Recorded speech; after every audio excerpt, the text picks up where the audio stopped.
Hello, everyone. We're live. Dr. Micah Hamilton, CEO of Appear on Zoe Foundation or Corporation and Foundation.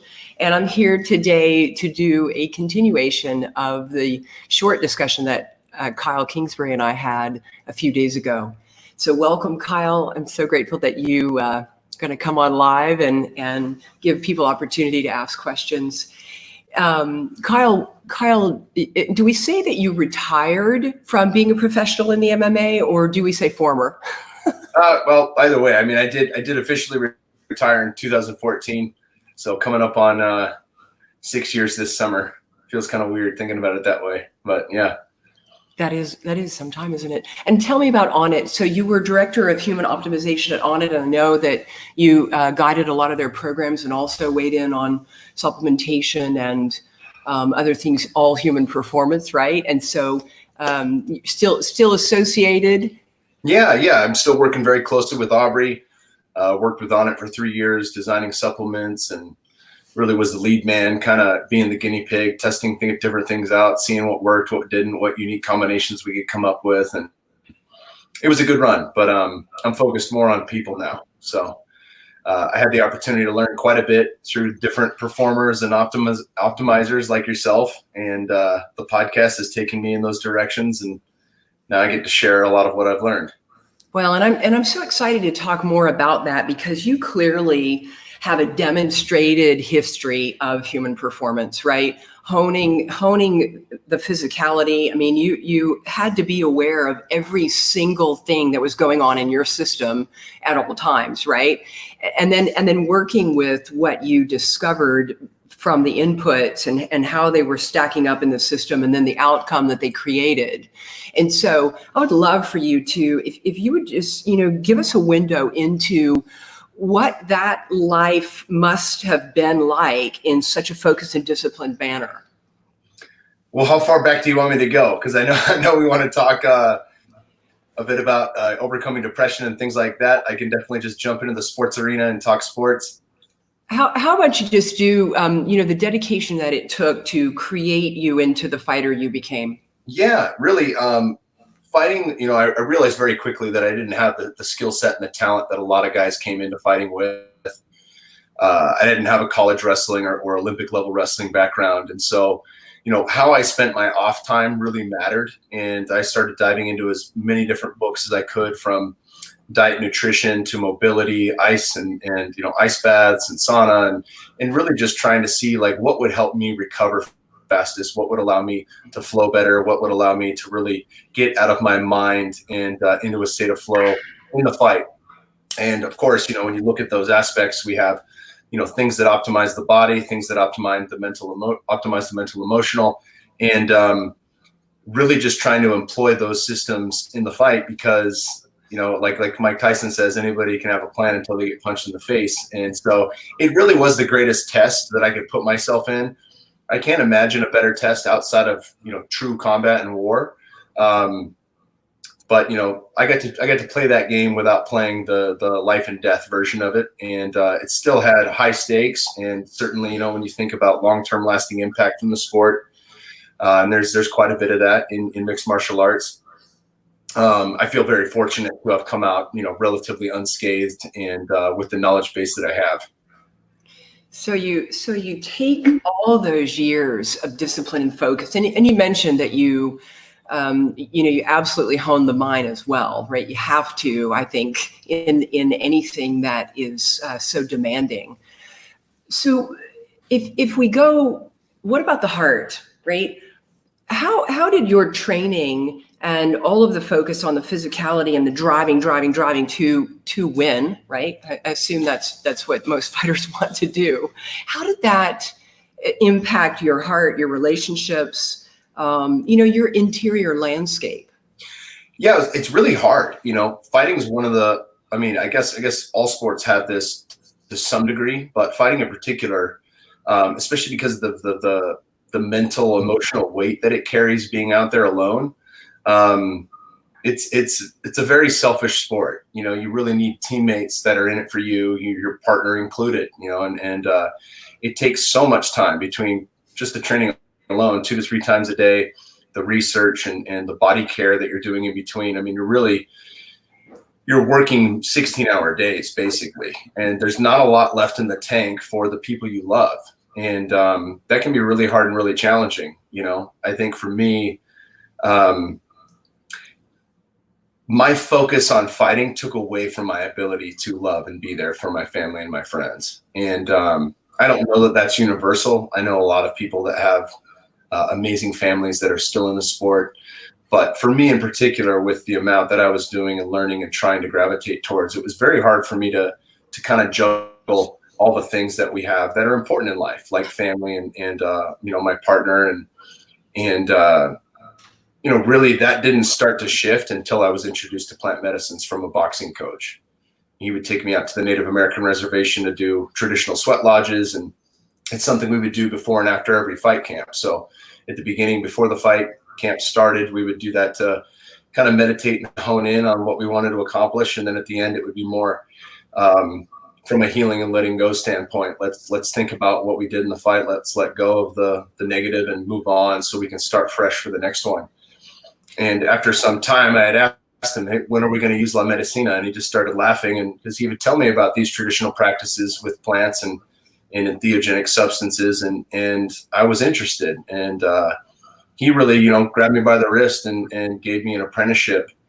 And even though he's passed on, that still sticks with me. Many of those lessons and, how to utilize these compounds with respect and reverence. But as anybody would know who has experience with that, a tremendous side effect is it tends to crack you open. And it certainly did that for me. And as that started to happen, fighting became less important to me. Me figuring out how I take up here and how I can get into this space right here where I can have peace and equanimity in all situations and not, be subject to everything that's going on in the external world, to not be taken along for a ride on anything that's happening outside of myself, but to find that quiet center within.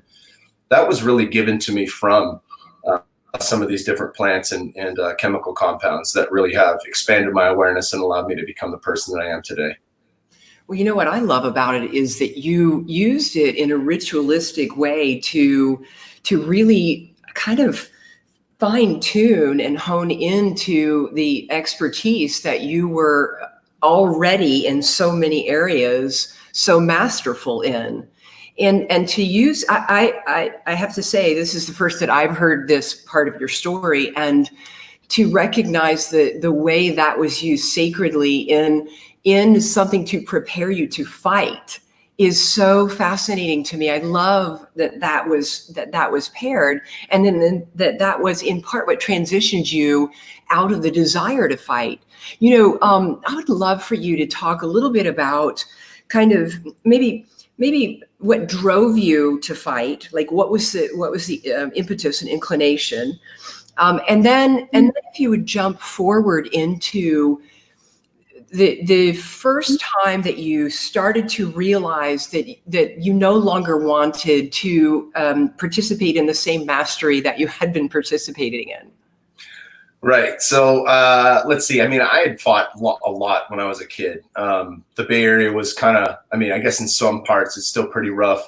I grew up in Cupertino and Sunnyvale, which most people think of Apple computers and Yahoo, and it's the Silicon Valley. There's a lot of tech, but I fought quite a bit. I remember looking over my shoulder every time I'd walk home from school. I was really tall and skinny when I was a kid, and a lot of the older kids would want to scrap. And, I was intelligent enough to know when to run and to know when to stand my ground. But, I had experience in that growing up. And one thing, backtracking, I didn't realize was I always loved it.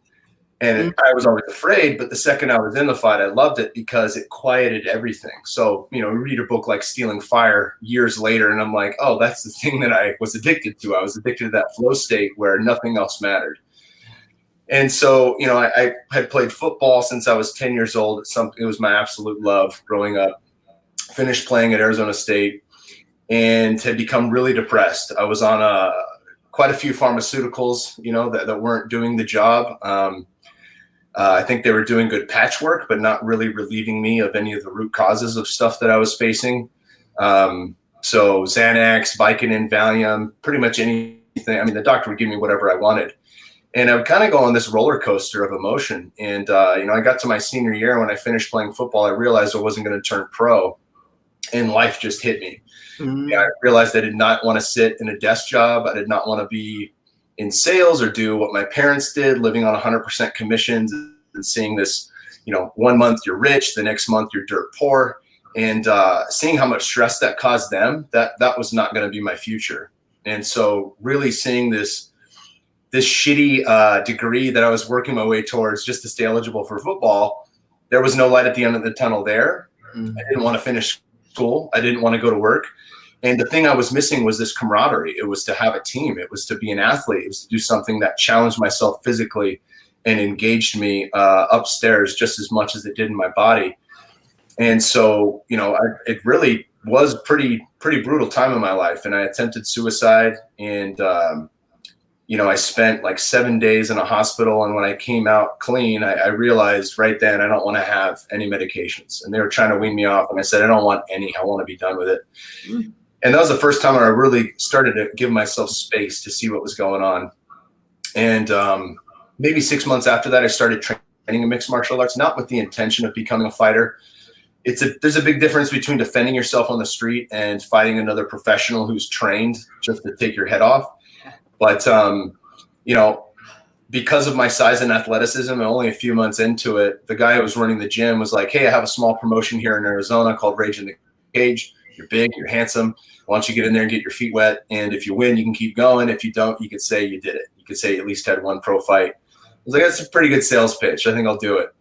And so we went out to an Indian reservation out in Arizona, and I invited like 100-mile football teammates, and I won the fight in under 30 seconds. And in the second fight, I won in under 30 seconds. And from there, I was hooked. And I was like, all right, well, now I have to take this seriously and really see how far I can push myself. And I was very fortunate to kind of run through most of the fights that I had early on and build up some success. And then I made my way onto the Ultimate Fighter, started fighting in the UFC. And, there was two things that kind of allowed me to transition from that. If I think about the transition from football, where, my life had ended, for lack of a better phrase, compared to the transition from fighting, the major things that had changed were, one, I knew how to take care of myself. Fighting taught me that everything I put into my body matters. Everything I consume digitally matters.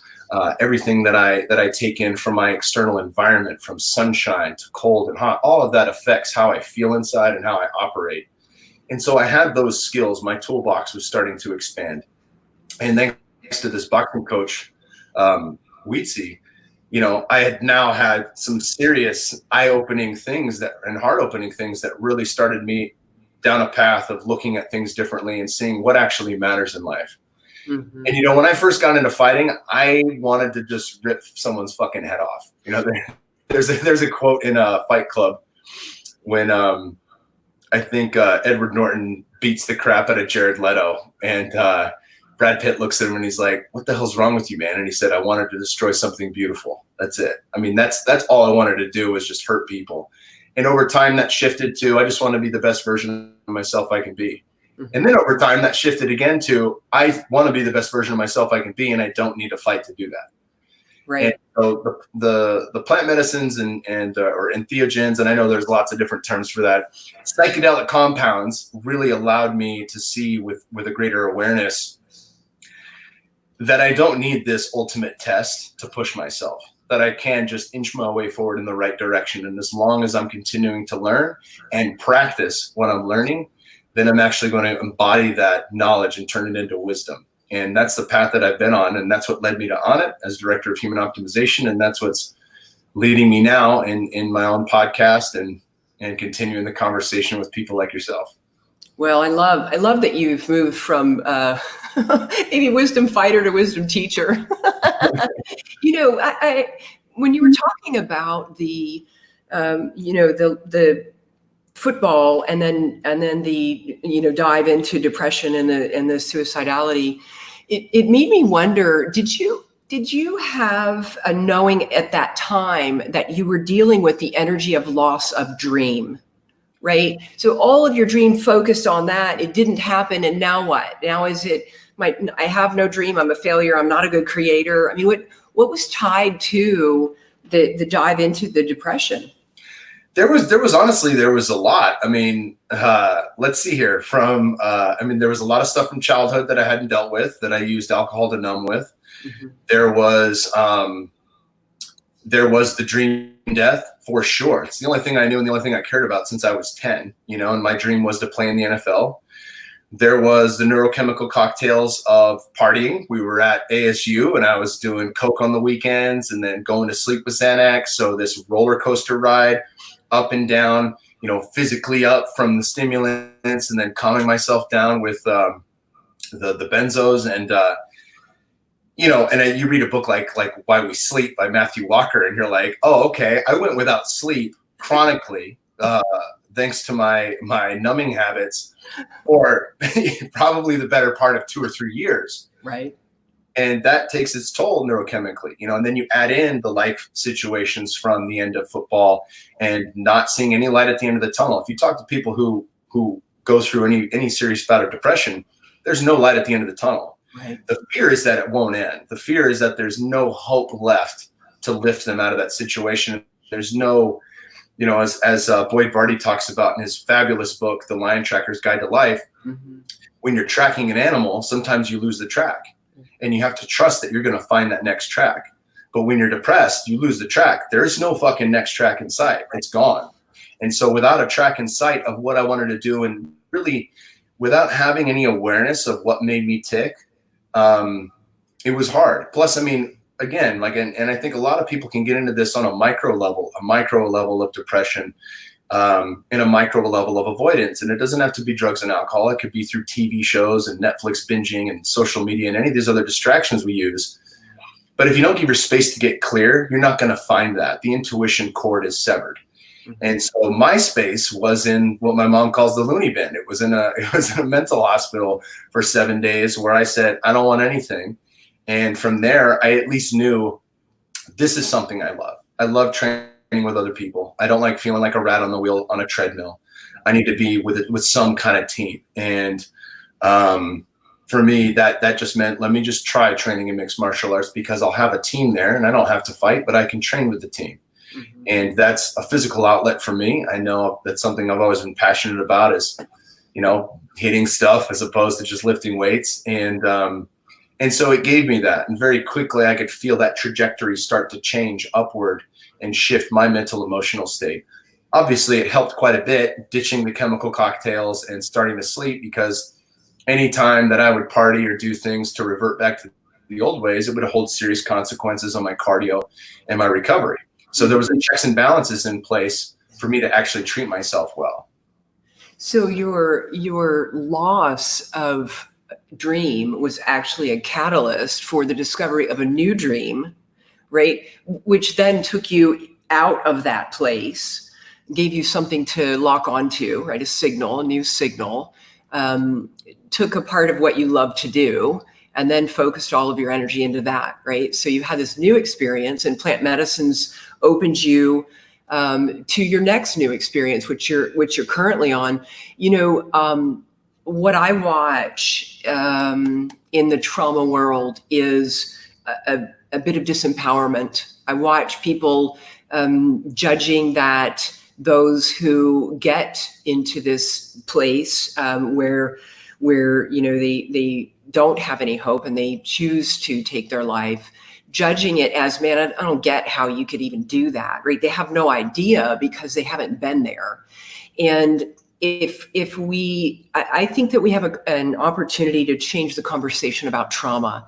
And because we change the conversation and we don't look at it as if we're broken, even though we definitely feel broken at that time, but it's a system that's out of alignment. Something has caused this energy of needs to die, right? Needs to die might mean my dream that I once held all of my attention to is no longer my dream, and that dream needs to be redreamed, right? So depression doesn't have to mean kill myself. It's basically, can we look at what no longer wants to serve in the way it's been serving? And then from that, what next? And so I find the plant medicine realm to be highly effective for trauma There's no question. You cannot deny the statistics. And I wonder, I'd love for you to talk about this, because I wonder if some of the ways that we're doing it with this hands-off clinical, you've got to meet this criteria, you've got to be this way. And that's a very deep state. If we intervened before and we just said all humans have life experience that might be called challenging, catalyst, traumatic, however you want to define it, and said, how about from a performance lens, we look at plant medicines as an input, a sacred, to me, of course, sacred input, it's not sacred to all, but a ritualistic sacred input to show us more of ourselves and our next path to the dream. Talk about that. Yeah, it's really, and what you're alluding to is perspective, right? So like you in any of these things, it's a reframe, and it's not that I was broken at any stage of it. It was how I was looking at it and what I was, the energy that I was holding on to it with. So even take, for example, my childhood. Everybody's had some rough spots in their childhood. Nobody comes out of that unscathed. And I understand that now as a parent, where you're like, I can do the best job on earth. My son's still going to have stuff he needs to work on. My daughter's still going to have stuff they need to work on, and they're going to do it better than us, right? That's the goal of any parent. So my grandkids, they're likely going to grow up thinking like mom and dad suck, and they've got their own stuff to work on, but they're going to have it way better than Bear and Wolf have it, my son and daughter. And I had it a lot better than my parents had it, and that's the goal. But it's a reframe. It's being able to look at that objectively rather than subjectively, and revisit some of that and see, oh, there was a benefit here. There was some way that this changed me for the better, and with compassion to see like, oh, okay, my parents were doing the best with what they had in the time that they had. They did all they knew. And if they knew better, they would have done it, because that's the case. You look at yourself, and any so-called mistake or wrongdoing that you've done, would you have done it better at that time if you knew? Of course you would have. Of course you would have done it differently if you knew. There's no two ways about it. There's no doubt. So to have that type of awareness, can I take myself out of the eye for a second and pull up a couple layers and look from down? There's some really beautiful Native American wisdom about the birds of flight, the big birds, the condor, the eagle. And, as we embody that animal wisdom, we can see with a greater perspective. We can see all that happens below us. We can see our life in full picture, and we can see where we've been.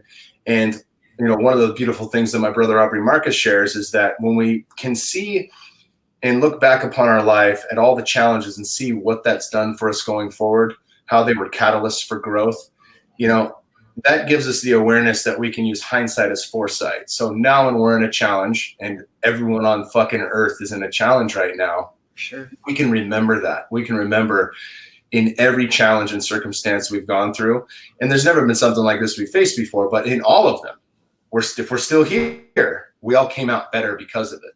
And I think that's a beautiful reminder that the plants have given me a very visceral understanding. And I think that's something that, one more point to make on perspective with all this stuff is that, Ted Decker is a buddy of mine. He's written a lot of spiritual books. He says, I can tell you about an avocado. I can describe the flesh. I can describe the peel. I can describe the seed. I can describe the texture and the flavor and what it's like. But until you eat an avocado, you do not know what an avocado is, right? So it is the direct experience of God, source, or your highest self, or whatever you want to call that, through your own lens of viewing the world. It's direct experience, and it's a direct knowing with a capital K that you can have. And I think there's nothing else like that on the planet. They're all just descriptions of it, but really it's the direct experience of your own personal ideas around what life means to you that really shapes what it's going to be going forward. And that's the gift of these things when they're done appropriately. And that is such wisdom, Kyle. I'm watching people choosing to participate in plant medicines outside of the legal lanes, simply because they don't meet the criteria, right, to go into those legal lanes, because nobody wants to go, hey, I'm really depressed. We don't want to feel like we're broken and then play into that part of the system. One of our goals in the foundation at Apeiron is to get a performance lane. So they have they call the traumatized diagnosed lane. that are allowed to have psychedelics for PTSD. And then they've got healthy controls that they'll do in, right, IRB studies, small situations, but they're not looking at high performers, right? People who are, doing great things out here, who also have a ton of developmental things from their childhood and just life itself expressing in the form in sometimes a disruptive way. And so I definitely want to hop on the policy bandwagon around that to get it more and more available. Rick Dublin and the MAPS folks, 30 years they've been doing this, and they're so close. I think within the next 2 years, MDMA and psilocybin may be legal. It's still going to come through the medical lane. And so I think the biggest lobby would be to let's not have it attached with a label that says depressed, broke, and suicidal. Let's have it attached to a label that says human, having an experience. This is a great input to open that experience to a more aware place where then we can make decisions in our lives that are loving and connected, instead of feeling like somebody's an other and we're going to get them back for something that they did, right? Yeah. And I mean, what you're talking about is exactly right. And Rick Doblin's been talking about this from the jump as well. For the betterment of well people is the term that they use. Like, I'm fucking good, but I still want to live better. And I know I can optimize my life. And there are some great resources for that. I think one of the most important lanes that's happening right now is decriminalize nature as a movement. And once, we're seeing this in Chicago, it's going through, obviously things are put on hold. Oakland was the first major city in America to decriminalize all plant medicines. I'd like to see it go a step further and decriminalize things like LSD and ketamine and some of these other products. So ketamine seems to be a bit more available now in the medical lens and in the healing space. And the point is, if you set this up correctly with some level of respect and reverence, and people think, sometimes people get weird about rituals, and does this mean that I have to buy into your religion and any of that stuff? And it has nothing to do with that. It has to do with the people that have been working with these plants for as long as they have, thousands of years, have figured out certain do's and don'ts. And if we're mindful of those practices, we can have the best experience possible. And so I think it's like anything you would do, if you're doing our friend Gunter calls it psychic surgery. If you're going to perform psychic surgery, you don't want somebody with a shaky hand, right? You want to be still. You want to get into that space and have a very clean, well taken care of environment. And I think if you can set up those parameters of set and setting, your mindset going into it, the setting is the environment that you're around. That's been talked about from the days of Timothy Leary. It still stands true today, whether you're on a solo journey or whether you're in a group. Really feeling comfortable in your environment will lead to greater success rates with that. But to your point, I've gone to the medicine or to the plants when I've had really been in a rough spot with Natasha, and we've both gone. And I've gone when life is great and I just have questions on which direction do I take now? And I've always gotten answers, and I've gotten profound answers that led me here to Onnit, answers that led me from fighting to not really need to hold on to that, to identity around being a fighter, or identity to look the part and feel like a fighter. Like, so much of when I quit fighting had to do with, okay, I'm good with not fighting, but I still need to look the part. I still need to know that I can handle myself if anything hits the fan. And that to me was not healthy at that point. It's a hard thing to peak for a fight and then just try to hold that indefinitely in my post-fighting career. It didn't leave a lot of energy for my family as well. So being able to unpack that through the teachings of the plants really allowed me to soften my heart, to open my body, and to really tune into what's important now. I love that acronym WIN. What's important now? And what's important right now is not necessarily being a top 1% person in the world when it comes to combat. It's really what makes me tick in life. What are my joys? How can I lean into those joys, and how can I use that to serve the greater good, for the good of all? And so when you say softening, can you talk a little bit more about that? And what I'm thinking about is this masculine feminine balance, right? The aspects within us, the doer and the nurturer, and do you feel as if in this process you've merged more of course, out of the mind, but more into the mind heart. And that softening, is that softening just a care for other beings, a care for self? I mean, how is that showing up in your world? Well, it shows up in many lenses. I mean, it's funny to hear, a fighter talk about this stuff, but it really is about embodying both sides of the coin. That is yin and yang. That's been talked about for thousands of years as well. And so this softening literally translates to softening my body. Now, obviously, I'm not going to turn into a fat slob. I still love being an athlete. I still love moving. But if I'm always tight physically, this came to me in a mushroom ceremony. When I'm really tight physically, I actually will do yoga throughout the whole ceremony to open my body. Mm-hmm. And if you think of energetics and you understand chakra systems and things like that, whether you buy into it or not, if I'm physically tight and I'm in pain because of that tightness, that makes my response, my language, my communication, my response to people tight. And it's not open and flowing and loving. When I've opened my body and I feel good, everything else feels good. That's when it's easy to not sweat the small stuff.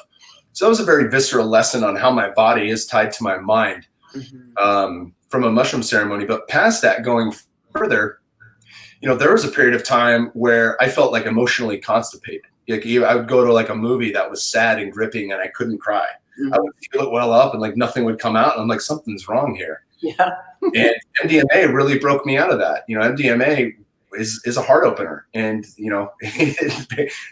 there's no two ways about it. And I had no problem crying for months after that. If something touched me or moved me, it's like I had full capacity of my emotional well-being. I had full capacity of what it means to be human.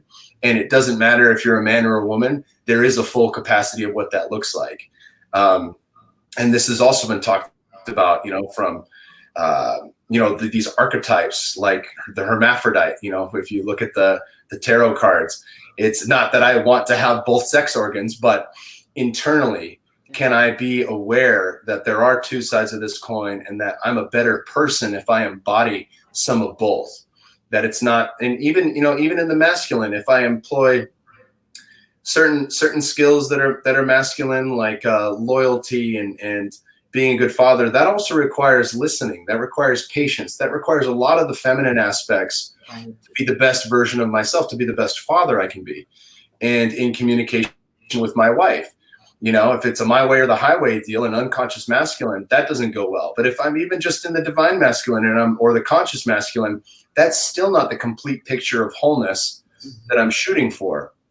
There has to be patience. There has to be compassion. There has to be care and nurture in that. And it's a funny thing. Like, you can see it in other animals. Like, we have a male dog who will lick our kid. He just licks him all over and mothers him. And it's like, oh yeah, he's not weird about that. There's no cultural shit for him to unpack.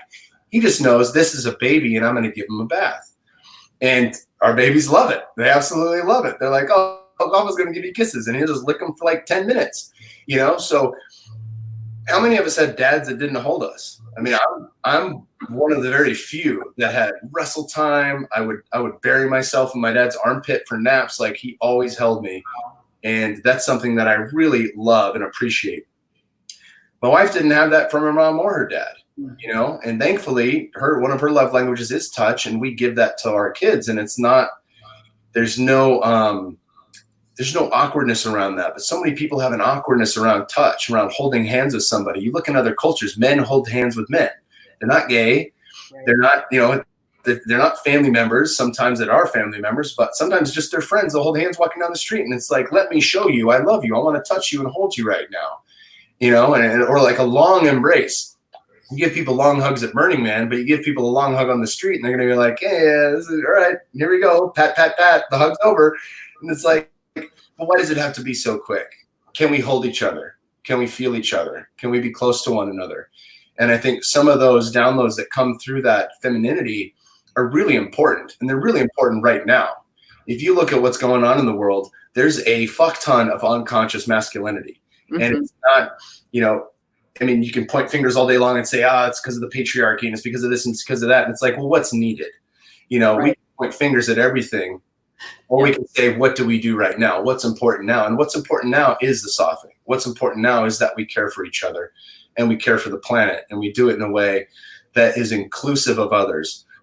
And if we're finger pointing and saying you're the person that did this wrong and you need to be held accountable for it, that is divisive. That pushes people away. And, you know, one of the things you learn at Burning Man is radical inclusion. And that's something that you learn in the plants as well is, you know, if you do an ayahuasca ceremony with 20 people, it's not your ceremony. It's our ceremony. Like you might have somebody wailing right next to you, and that's a part of the experience. It's a part of the shared experience. And I think right now, how that parallels into our lives is that this is the shared experience of humanity. And it's deeper than that. It's the shared experience of Gaia. It's the shared experience of the whole organism that we're involved with. So how can we look through the lens past I, me, into we, into all? And you know, my brother Paul Chek has a beautiful series on YouTube, I, We, All. If you punch that into Google, you can look it up. And you know, it's really broadening our awareness and deepening to really care for others outside of ourselves. And in doing so, we find a lot of value in life. It makes life worth living. It does. And the collective appears to be moving in this direction. You know, when you were talking about the emotional structure being stuck, this is so true. Trauma sticks the emotional structures, the chemistry that would promote, like oxytocin, dopamine, serotonin, chemistry that would promote that connectedness and that trust is pretty much shut down. It may still be there in a trickle, but it's pretty much shut down. And we don't recognize it because we're numb or we're numbing. And it just gets into this automaton way of being where we think, I don't have emotion, you know. I don't have emotion. And so I think that what I see I see happening, and is certainly happening within me, is those emotional systems in me are turning back on, right? And they're flowing in, instead of a little trickle, they're flowing in a pipeline. And I've cared more for myself and everyone around me than ever in my entire life. I think that as we allow our emotions to move and we turn them back on, turn the chemistry back on, and then promote the chemistry to grow. So the touching, the hugging, the loving, the really connecting, the really listening, the really being seen and heard, those things are promoters for this chemistry to really get going again. And we have to keep feeding it, just like you honed your skill over time. We've got to hone our emotional well-being and really emotional structure flow through the human system. Do you have any like practical tips on how to engage with that emotional system and how to honor it, to respect it, to allow it to move? Yeah, you know, I think, you know, just exactly what you're saying. Like, I do feel like I have like a, you know, it's Ethernet now for everything going through. There's a pipeline, and it's positive, right? So what are the practices that we set up each day that link us to better neurochemistry, that link us to feeling our optimal self? You know, if you look on the flip side of that coin, and anybody who's ever had an injury or pain, and you think of how irritable you are when you're in that state. I myself am really a curmudgeon. You know, if I can't walk because my knees, I tore my knee in jiu-jitsu and I couldn't run with my son for a year. Say, Daddy, let's run. And I'd be like, no, buddy, I can't run. I have to walk. Every day. And because he's a kid, he'd ask again. And I'd be like, nope, I still got to walk. And it's like, what am I doing this for? You know, and it made me grumpy, you know, like I couldn't run with my own little boy, and it really sucked. It was a valuable lesson in knowing, like, I don't need to push myself in jiu-jitsu that hard anymore. I'm not a professional fighter, but I think, you know, to your point is, what are the practices that we have on a daily basis that allow us to optimize ourselves and feel the best? And, you know, there's a movement practice for sure, and that can be different for everybody, but some form of body weight training. If you're first starting out, yoga is incredible. For my wife and I, you know, we have some kettlebells and stuff like that in the garage. We've got some cardio equipment, and we'll do some basic morning movement. After we go for a walk, we'll come home. We do some basic morning movement. We jump in the ice bath. We hit the Juve light, and, you know, we get our blast of red and infrared light, and the cold bath turns us on too. And that's Monday, Wednesday, Friday, Tuesday, Thursday, Saturday. We're doing yoga in place of that with the ice bath and the Juve. And it's just, how do we turn the body on and alleviate inflammation and really bring us up? And there's some very basic things that make those systems work better. And one of the things that you've really instilled in me is how I breathe. I told you that I had read The Oxygen Advantage, I think back in 2017, after hearing Patrick on the Ben Greenfield Fitness podcast. And I read the book and I loved it, but I didn't necessarily understand it. I didn't understand what it meant to really breathe light, to breathe right consistently throughout the day, and to implement nasal breathing only workouts. I have a Concept 2 rower, and I'll row 10K on the rower for 45 minutes, only breathing out of my nose 2 or 3 days a week. And sometimes I'll throw the altitude machine on and do that with, simulated altitude of up to 15,000 feet elevation, just to push the envelope. But I can get 80% of that just from doing the nasal only breathing exercises. And even if I'm working out hard, like, well, I power lift or I do this and that requires, if I'm sprinting, I'm going to breathe out of my mouth. Cool. Shift back to nasal only to recover. Mm-hmm. And the better you get at that, the better you get at calming yourself down. And it's not about, as you pointed out to me, we're really good at sympathetic and parasympathetic. And as Buddha pointed out, what is the middle path? Where do we have equanimity, right? So if I can shoot straight down the center with the breath work, not only is that going to show up in my neurochemistry, it's going to show up in my HRV. It's going to show up in this energy field that HeartMath is looking at right now with heart coherence. It's going to show up in a number of ways. And I'm going to have energy. People are looking for energy in a pill or a bottle or a caffeine. I have more energy now, and I've switched to decaf 4 days ago, and I feel absolutely amazing. I'm like, oh, we're on house arrest. This is a beautiful time for me to come off coffee. And, I think of practices like that, but breath being such a key ingredient in that. Also, what I put in my body really does matter. We eat all organic. I understand there's cost limitations on what people can afford and things like that. But a great deal you can do is grab family members or friends and go, get a quarter of a grass-fed cow. It's one of the healthiest things, and get the organ meat, or a quarter bison. You split it with friends and you get it for a discount. Things like that. And thankfully, there's a lot of, grass-fed boxes to your door, Butcher Box, different companies like that. I order a lot from grasslandbeef.com because they have a lot of organ meat sausages. And Bear and my wife, who's pregnant right now, we're eating organ meats pretty much daily for breakfast, and it tastes good. I'm not going to sit there and slice up a liver and think that my kid's going to eat it. But in this little sausage that they've made, you barely taste it. It tastes phenomenal. And you get all these bioavailable nutrients that really optimize my chemistry in my body. Past that, like I talked about, opening the body, you can do it with ecstatic dance. You can do it with yoga. You can do it with just stretching or mobility exercises like Kelly Starrett talks about. Like you don't want to just do 30 seconds on each side. You really want to get the fascia opened up. And I have toys like the Theragun and different things that a lot of implements that I've been granted access to through the podcast. But there's a lot you can get away with for nothing. If you buy How to Eat, Move, and Be Healthy by Paul Chek, you're going to learn a lot in that book. If you get Becoming a Supple Leopard by Kelly Starrett, it's head to toe how to open and mobilize your body. And you're going to figure that out very quickly. You can systematize, where am I chronically tight? Well, I sit in my car. I sit at my desk. Yeah. I sit at the table for food. I sit on my couch at the end of the night. It's like we're always in the seated position. How can I open up this anterior chain, right? So there's a lot you can get for a little. And I think that those minimum effective doses are really where my head's at, because time is the only finite resource we really have to pay attention to in a day. And I think if we can maximize, our reward from the minimum amount that we have to put in, we're going to get a lot in life. Yeah, for sure. And this is why I so love spending time with you, because you truly are an epigenetics master, right? You understand that everything that you participate in has an impact on your human system and everything around it, right?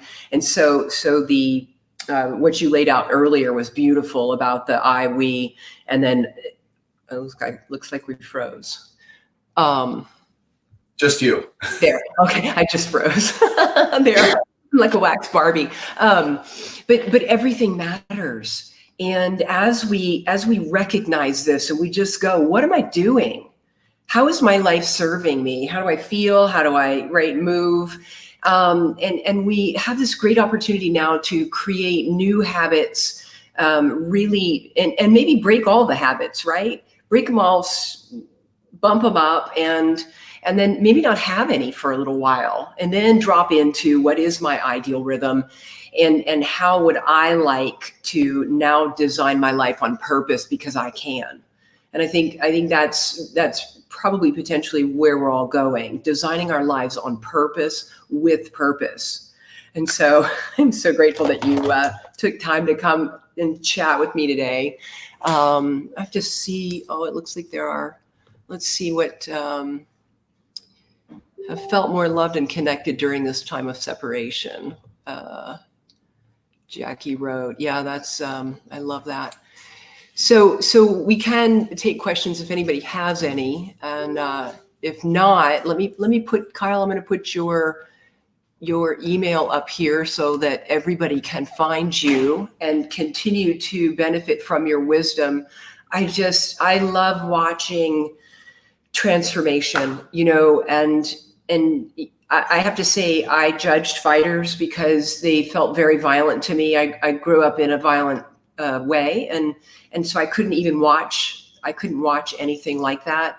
Now I recognize, right, it's nothing is what it appears to be, right? We all have these incredible stories, and we've all been following our dreams and passions, and we'll continue to. So thank you for following yours and listening to what you need next. I just love it. Yeah, I do want to leave the viewers with one more thing. We touched a bit on the yin practices and that softening, and I think now is the time globally where we are allowed to sit back and do nothing. And in the book Conscious Loving, they talked about codependent relationships and then the good relationships that we have. And the good relationships we have spaciousness and closeness, spaciousness and proximity. And it's really important, as we're all home with our families and our kids are out of school, that we take time for ourselves. And so especially for a lot of men, we want to replace the do that we do with work with more doing around the house. Like, I'm going to go out and shop, and I'm going to make sure we have enough toilet paper, and then I'm going to come home and I'm going to do the yard, and I'm going to do this, I'm going to do that. Let's all practice being. And I think that being comes with meditation. And if that's a really hard thing to do, just go for a walk solo. Throw on some ambient music like East Forest or Parangi's ayahuasca album, and just listen to the music, listen to the sound, and go for your walk. Pay attention to your feet touching the ground. Take your shoes off, walk barefoot, connect to the earth, focus on your breathing, and really get out of your head and into your heart. And I think that's such a beautiful way that we can kind of calm ourselves in the storm, because most of this is out of our control. And I think that's totally fine if you're in a state of peace and equanimity. If you're in a state of, I'm going to figure this out and I'm going to do more and I'm going to do the most, then that's an unsustainable practice. And that's in large part where we see these broken systems showing up right now. So return back to here and just, relax and pay attention and pay attention to our own thoughts and our own emotions. And from there, we can manage ourselves better, and then we can deliver the most to the world. Thank you. That's perfect closing thoughts. Kyle, incredible day to you, my friend. I love you. I love you too. Thank you.